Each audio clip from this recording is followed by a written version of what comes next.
Ay mga kalods, it's me again, Dibo, simpleng vlogger at may isda ng kapis. Ngayong araw nga pala mga kalods ay pang 23 araw na natin ng pag-angat ng ating baklad. At bago po ang lahat ay nais ko pong munang batiin ang ating magandang si Anang Sabit. Siya po ay single at ready to mingle, mapapilipino man o foreigner, abogado man o construction worker, ibalot mo man o i-deliver.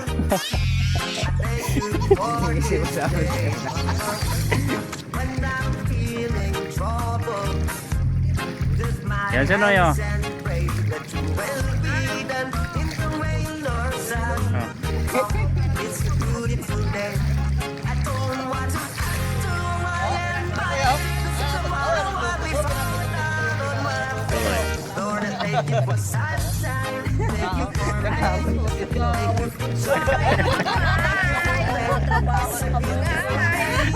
Gina-vlog ka ako.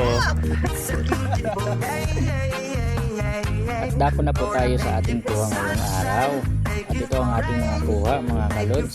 May isang sugpo, itong pirasong kilo at dalawang pirasong langgit. Hindi naman kalakihan at ilang pirasong bugaong limasag at hipon. At munti ko na po nang kalimutan na isang piraso nating lapo-lapo. Kunti man ngayon ang kuha natin kaysa kahapon, pero ayos lang basta't mayroon na biyaya galing sa ating Panginoon. At lagi kong sinasabi mga kalods na huwag natin laging kalimutan magpasalamat sa ating mahal na Panginoon na kahit paano mayroon tayong biyaya na natatamo.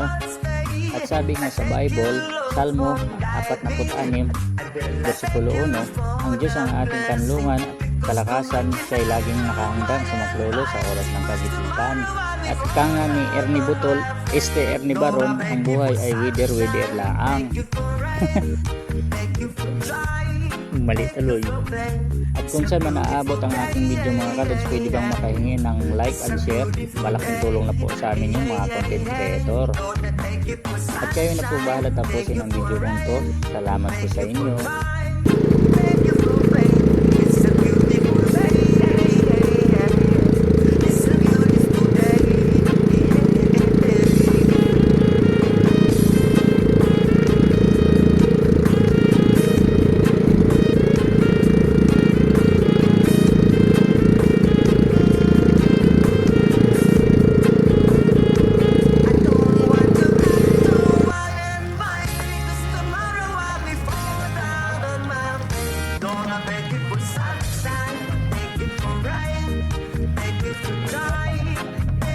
Volleyball.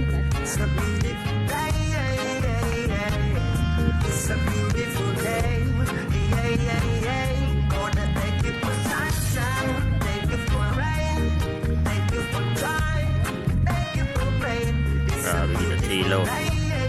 Nanjumaro.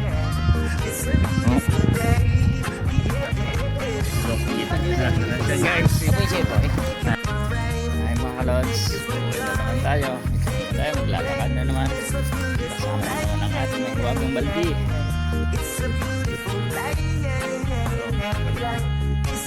O sa palaisdaan, madaan pa uwi.